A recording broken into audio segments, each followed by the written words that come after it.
Nazi, where are your brothers? I've not seen them. Daddy, me, I don't know.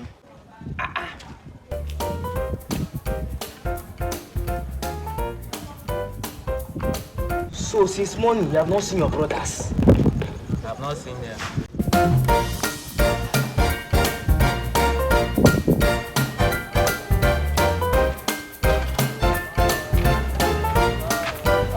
Papa, good evening.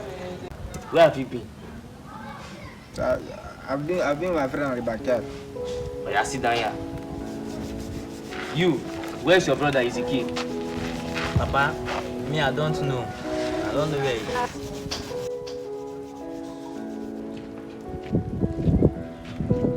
Daddy, see how yourself. My sons, the reason why I called here is because you have gotten admission into the University of Port Harcourt.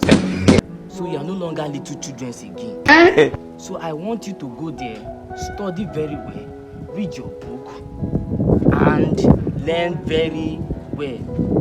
When I know say I no go school, so I want you people to make me what? Proud. Make me proud. Yes, Daddy. Yes, I'll make you proud. I'm coming out with flying colors. First class, always. I hope you make me proud. So I'll try my best. How about you? Papa, all this is a promise you, me I no fancy am. The only thing I feel promise you be say if I go school I no join court. What kind of charge is this?